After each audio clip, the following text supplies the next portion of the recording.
Continuamos en Grupo Fórmula cuando son las 7 de la noche con 4 minutos. Uno de los anuncios importantes, el más importante que hizo esta mañana en la ciudad de Querétaro la presidenta Claudia Sheinbaum, tiene que ver con la reforma electoral que plantea la cancelación de la reelección tanto para legisladores como para presidentes municipales.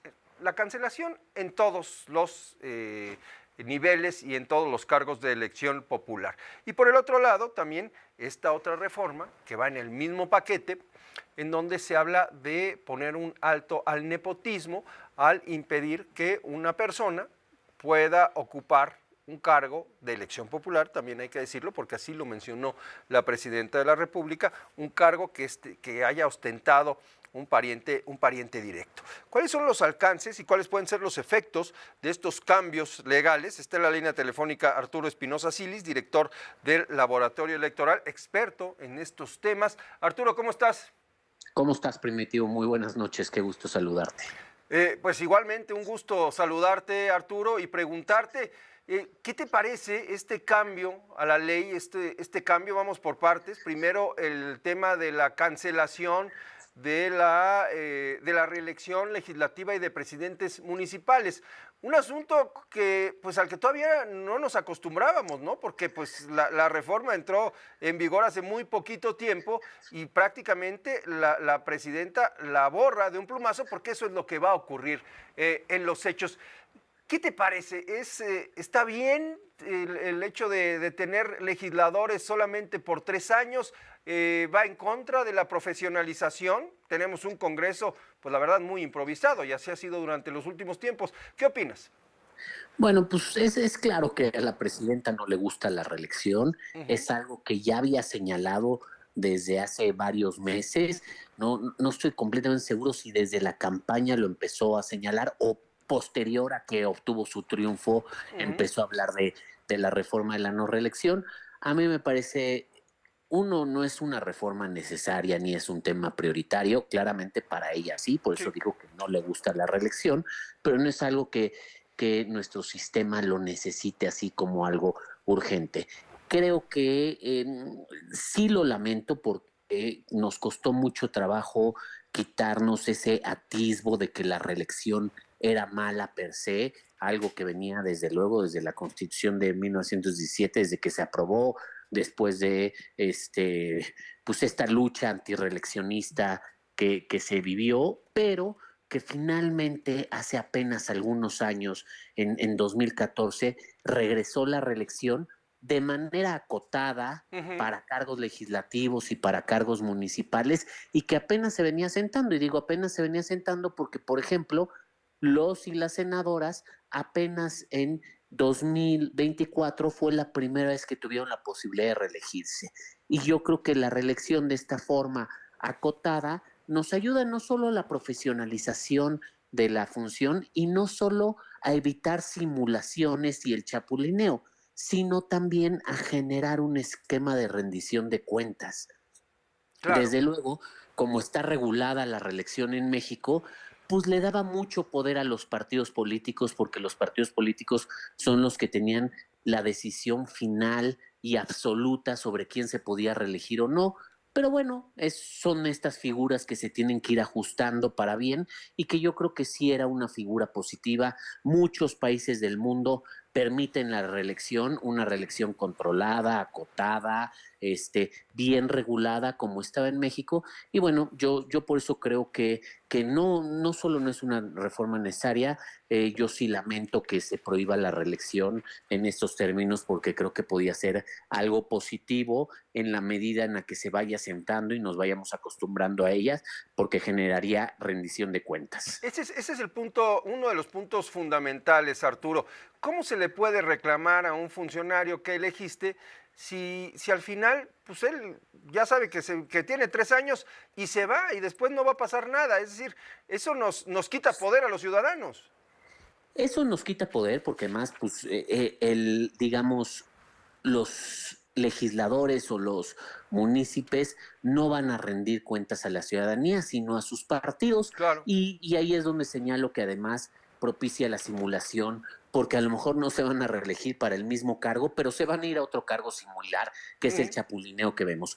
¿Cuántos legisladores vemos que llevan años siendo legisladores y saltan de la Cámara de Diputados a la No, de bueno, senadores, hay del muchos, ¿no? Senado al Congreso local, y así están constantemente, lo cual pues realmente lo que evita es una rendición de cuentas, pero ellos siguen en el cargo y pueden no hacer nada, pueden no entregar ningún tipo de resultado positivo, pero seguirán en el cargo porque a quien le deben es a las cúpulas partidistas, a las dirigencias partidistas, a quien ejerce el control sobre las candidaturas y no se deben a la ciudadanía. Y creo que lo que la reelección buscaba es eso, que este tipo de cargos públicos se deban a la ciudadanía y sea la ciudadanía la que los evalúe y defina si tiene, mediante el voto, si es positivo que sigan en el cargo o no.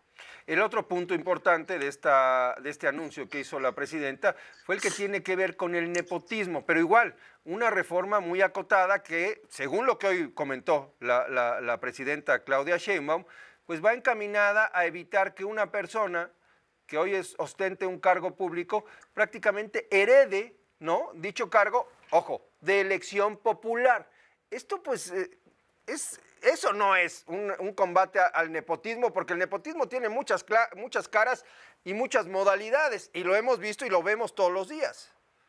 Desde luego, Primitivo. Aquí lo primero que hay que decir es que esta figura del nepotismo se ha vuelto algo mucho más de dientes para afuera, es decir, mucho más objeto de discurso que de realidad, ¿no? Se ha hablado de combatir el nepotismo, se ha hablado en la reforma judicial, se ha hablado en el sistema democrático electoral, en el sistema partidista, pero realmente es pura simulación nuevamente. Porque si bien es cierto que hay una realidad en el que en algunos lugares se han llevado a cabo esta práctica que quien ocupa el cargo de elección popular, particularmente presidencias municipales o incluso gubernaturas, busca que su pareja, su cónyuge, ocupe ese cargo en el siguiente periodo o que incluso lo hagan sus hijos, sus hijas o algún pariente cercano, y eso es lo que busca evitar. Pero nuevamente, también lo que vemos es que no es una reforma que de fondo ataque este tema. ¿Por qué? Porque al final se va a prestar para pura simulación. Lo que van a hacer, a lo mejor no van a ocupar el mismo cargo, pero sí van a ocupar otro cargo de elección popular.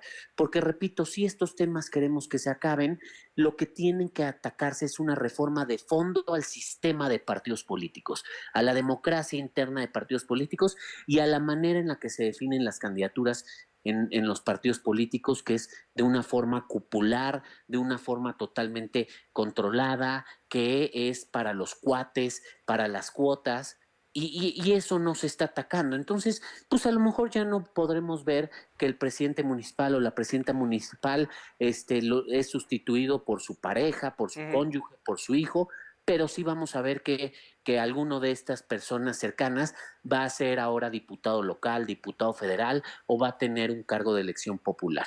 Lo que se está premiando son las lealtades, la institucionalidad partidista, el alinearse con la dirigencia del partido, y eso es lo que se debería de atacar en una verdadera reforma que busque transformar la manera en la que se hacen los Sí. procesos de selección de los cargos de elección popular. Oye, bueno, uno de los argumentos para avalar la elección de jueces, magistrados y ministros es que el Poder Judicial está infestado de nepotismo, ¿no? Esa es una de las bases de la reforma al Poder Judicial. En muchos sentidos, lo que propone la presidenta no tocaría al Poder Judicial, ¿no?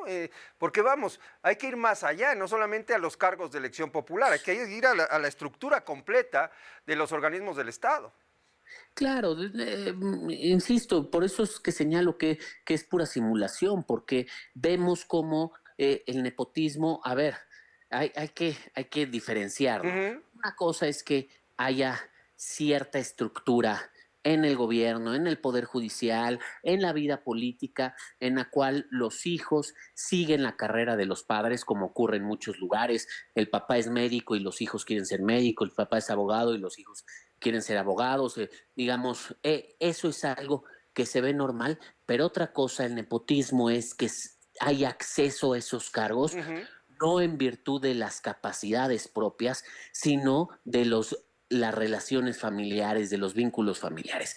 Y creo que si bien en México en toda la vida hemos visto nepotismo, hemos visto la preferencia hacia los cargos de los familiares, pocas veces se ha visto como ahora. Las familias Batres, las familias Alcalde, las Ujú. familias Yunes, las familias que han ocupado y siguen ocupando múltiples cargos Sí. dentro del servicio público y no necesariamente es por sus méritos o por sus capacidades, sino es por su cercanía con el poder y Sí. nuevamente por estas lealtades con el poder. Muy bien, pues te agradezco mucho, Arturo, que nos tomes la llamada y seguiremos en contacto, si nos permites. Encantado, con mucho gusto. Muy buenas noches, Primitivo. Gracias, buenas noches, Arturo Espinosa Silis, director del Laboratorio Electoral.